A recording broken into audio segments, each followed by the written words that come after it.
warahmatullahi wabarakatuh. Perkenalkan, nama saya Mesa dengan NPM 242385. Pada pertemuan kali ini saya akan membahas tentang pembelajaran berbasis tematik pada kurikulum 13 dan P5 pada kurikulum Merdeka serta 7 kebiasaan anak Indonesia hebat. Pertama itu tentang pengertian pembelajaran tematik.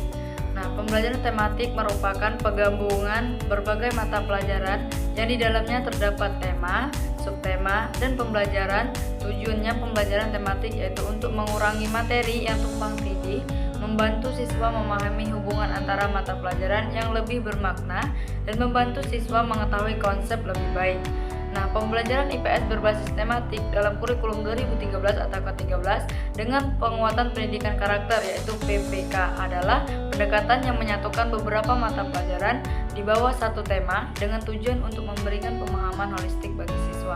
Dalam tematik ada atau PPK yaitu penguatan pendidikan karakter adalah upaya untuk memperkuat karakter peserta didik melalui pembudayaan nilai-nilai utama dalam kehidupan sehari-hari di sekolah.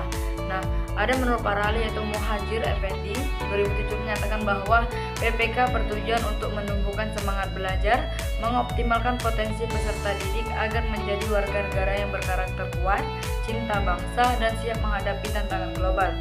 PPK berfokus pada 5 nilai utama yaitu religius, nasionalisme, integritas, kemandirian, dan gotong royong. Itu ada ciri-ciri pembelajaran tematik. Yang pertama, tematik berpusat pada siswa. Pembelajaran lebih mendorong keterlibatan aktif siswa dalam proses belajar. Yang kedua, interdisipliner melibatkan integrasi berbagai bidang ilmu dalam satu tema pembelajaran.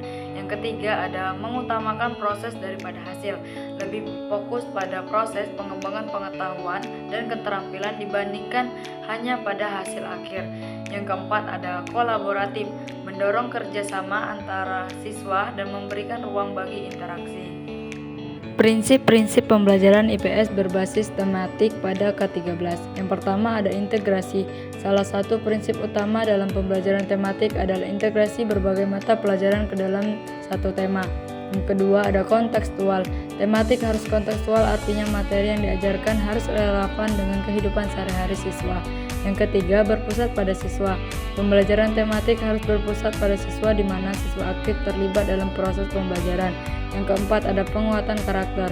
Pembelajaran IPS berbasis tematik harus mencakup penguatan karakter siswa yang meliputi nilai-nilai seperti tanggung jawab, kejujuran, dan kerjasama. Yang kelima, ada keterlibatan aktif. Melalui diskusi, proyek, dan kerja kelompok, siswa dapat belajar satu sama lain mengembangkan keterampilan sosial. Yang keenam, ada penilaian holistik. Penilaian dalam pembelajaran IPS berarti mencakup aspek kognitif, afektif, dan psikomotor. Implementasi pembelajaran IPS berbasis tematik pada kurikulum ke-13. Yang pertama ada perencanaan pembelajaran, yang kedua ada penentuan tema, yang ketiga pengembangan materi pembelajaran, yang keempat pelaksanaan pembelajaran, dan yang kelima penilaian autentik, dan yang terakhir ada refleksi dan umpan balik. Selanjutnya yaitu mengembangkan pembelajaran IPS berbasis tematik pada K13. Yang pertama, menentukan tema yang relevan. Langkah pertama dalam mengembangkan pembelajaran IPS berbasis tematik adalah menentukan tema yang relevan dengan kehidupan siswa. Yang kedua, integrasi mata pelajaran. Pembelajaran tematik harus mengintegrasikan berbagai mata pelajaran, bukan hanya IPS.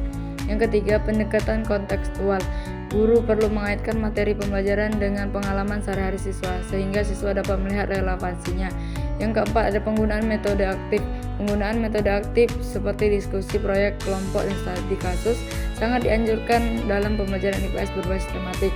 Yang kelima, penilaian berbasis proyek. Dalam pengembangan pembelajaran IPS berbasis tematik, penilaian harus dilakukan secara holistik dan berbasis proyek. Dan yang terakhir ada refleksi dan penguatan karakter. Relasi setelah kegiatan pembelajaran sangat penting untuk menguatkan karakter siswa. Materi selanjutnya itu tentang pengertian pembelajaran IPS berbasis P5.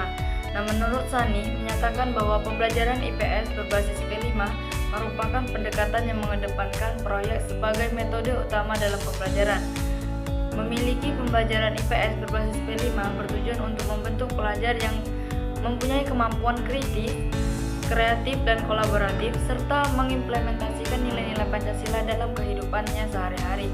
Nah, pembelajaran IPS berbasis P5 ini memberikan ruang bagi siswa untuk mengembangkan keterampilan abad ke-21, Melalui proyek-proyek yang relevan dengan isu-isu sosial dalam pendekatan ini, siswa diajak untuk melakukan penelitian, analisis, dan pembuatan produk yang berhubungan dengan topik-topik yang telah dipelajari, sehingga pengetahuan yang diperoleh menjadi lebih aplikatif dan bermanfaat. Sedangkan menurut Zubaidi, fungsi utama dari pembelajaran P5 adalah untuk memperkuat pendidikan karakter dengan melibatkan siswa dalam proyek-proyek yang relevan dengan isu-isu sosial, lingkungan, dan budaya di sekitar siswa. Pengertian P5 merupakan singkatan dari Profil Pelajar Pancasila, sebuah konsep pendidikan di Indonesia yang diusung dalam kurikulum Merdeka. P5 bertujuan untuk membentuk siswa yang memiliki kompetensi dan karakter sesuai dengan nilai-nilai Pancasila. Ada 6 dimensi utama yang diusung dalam P5 atau pelajar Profil Pancasila, yaitu yang pertama, ada beriman bertakwa kepada Tuhan Yang Maha Esa dan berakhlak mulia. Nah, di mana ini mengembangkan spiritual dan moralitas siswa. Yang kedua, ada kebinekaan global, mengajarkan siswa untuk menghargai keberagaman dan memiliki kesadaran terhadap perbedaan budaya, agama, dan suku. Yang ketiga, ada gotong royong, mendorong kolaborasi, empati, dan kemampuan bekerjasama dalam kehidupan sosial.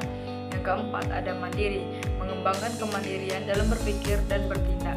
Yang kelima, ada bernalar kritis, melatih siswa untuk berpikir logis, analitis, dan kritis dalam memecahkan masalah. Yang keenam, ada kreatif, menumbuhkan kemampuan inovasi dan menciptakan hal-hal baru berdasarkan imajinasi serta pemikiran orisinal. Ciri-ciri P5 yang pertama, berbasis proyek. Pembelajaran difokuskan pada proyek yang memecahkan masalah nyata di masyarakat yang bertujuan untuk memperkuat nilai Pancasila. Yang kedua, ada kolaboratif. Siswa diajak bekerja sama dalam tim untuk menyelesaikan proyek, mengembangkan kemampuan komunikasi dan kerjasama. Yang ketiga, ada kontekstual.